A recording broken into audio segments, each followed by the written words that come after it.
Yes, sir. Welcome back to another episode of From Downtown. Today is June 18th, 2024. It's the Tuesday before Juneteenth. Um, yeah. So you go out tomorrow and you enjoy your Juneteenth, my fellow African Americans and my fellow Caucasians who are watching this. Go enjoy your Juneteenth, cause we free now.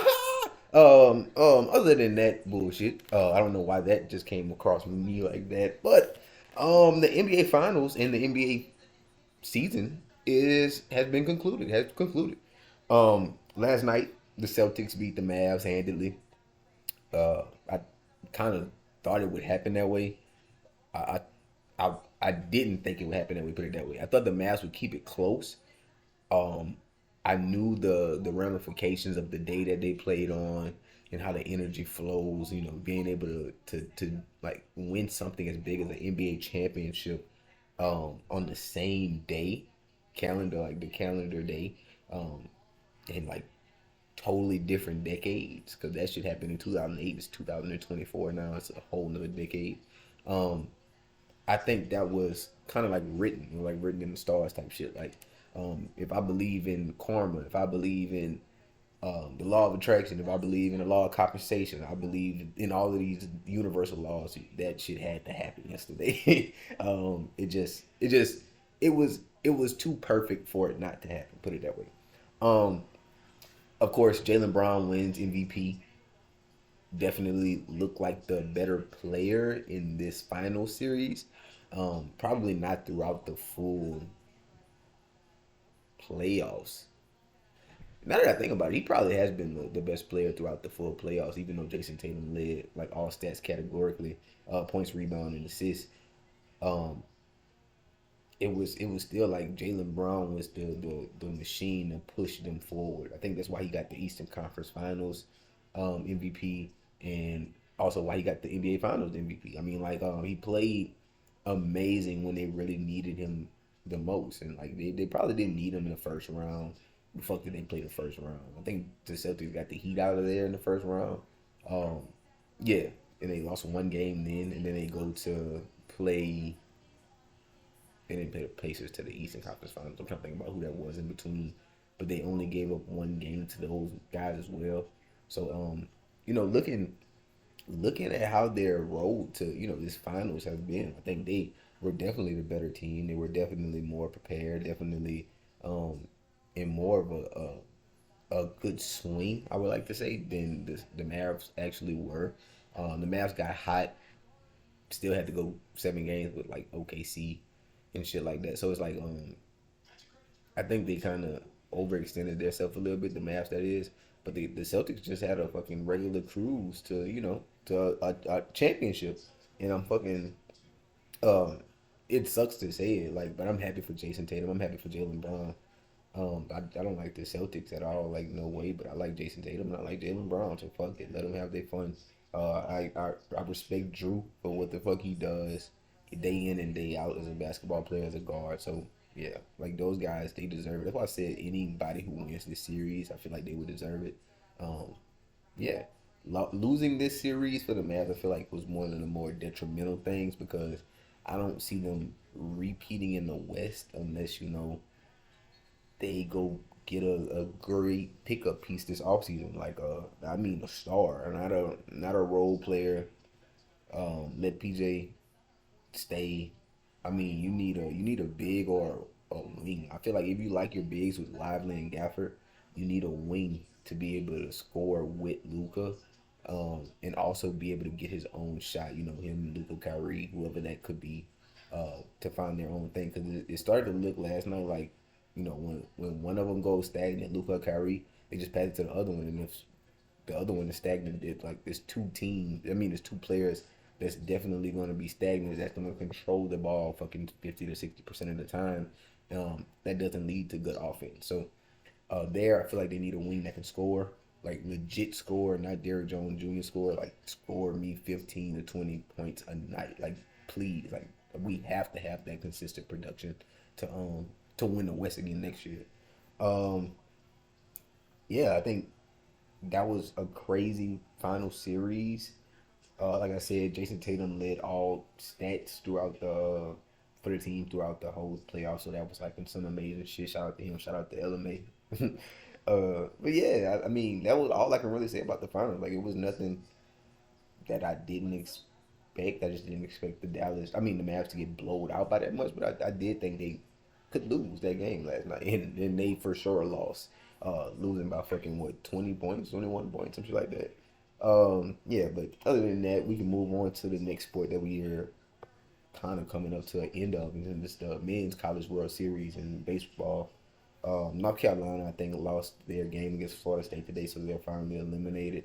Honeycutt went out there and had one of the best showings you can have for to say you're going to be a first round pick next year.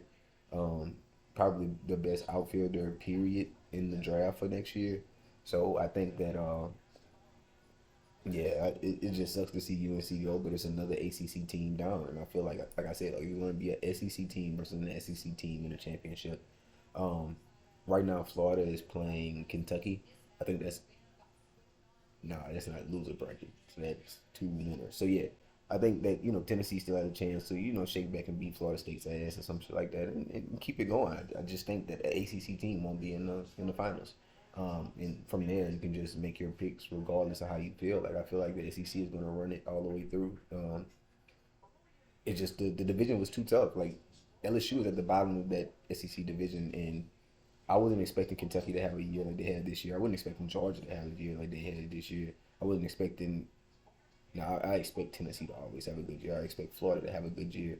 Um, but like Florida didn't even have a good year. They just started playing well on the back end of the season like we did. We just couldn't get past North Carolina, and but Florida was able to get past whoever the fuck they beat. Like so, I was like, I think it was Clemson. Yeah, Florida got past Clemson. So it's like honestly, SEC has always been a not heads and heels above the ACC this season, but they've always asserted dominance over the ACC this season, even in out of conference play. So their College World Series, like I said, I think SEC teams wins it. You can go ahead and make your own picks with that one. But other things that I really want to talk about is the Stanley Cup Finals as well. The Panthers are up, Florida Panthers that is, up 3-1 against the Edmonton Oilers. I feel like this shit is just like the Celtics and the goddamn Mavs series in basketball. Like if I can equate it to anything, Edmonton Oilers has some of the best stars: Connor McDavid, Leon Draisaitl. Um, who else they got? Fucking Zach Hyman. Like they have stars on the ice for Edmonton that can really score at at a very high clip. They can get points up on the board, but I feel like I saw a stat like they were down. I want to say last game, and it was like, or the game before last. They haven't scored a goal like with even play, like 5 on. I don't even know how many players are on the fucking ice. I think it's 5-on-5, but it's like they haven't scored an even goal 5-on-5 like that like throughout the whole playoffs. Damn near. I think it was like all of their goals are coming from the power play, which means like one team has a penalty on their like one of their players, so they're sitting out, so it's a 5-4 advantage or a 4-3 advantage, or however that goes. But they always are on the power play when they score goals, and I feel like that's the thing that like has them in a predicament they are now. Like I said, like it's their stars like Draisaitl and Connor McDavid. Connor McDavid might be the best skater I've ever seen on ice. Like he gets the puck in the back and just fucking flies to the front, and like and nobody on that other team can stop him. Nobody in his team gets in his way. It's like it's some great skating. Like I don't even know how to fucking describe this shit because I'm not a hockey fanatic, but it's like that the way he skates is graceful. Like it's like damn, and he knows what he's doing. Like you can tell, like even if you never watch hockey, you like okay, he knows what he's doing. But like I said, like I just feel like the Oilers or the Mavs, you have superstars. I mean, your superstars are the fucking superstars of the league. That's all they talk about. But coming together to beat a team that's getting led by another big star, I think in Verhagen or Matthew Kachuk, like I feel like those two guys are like the Jason Tatum and Jaylen Brown, and I think Jason Tatum went to school with Matthew Kachuk in like middle school, so that shit like that's very funny to me.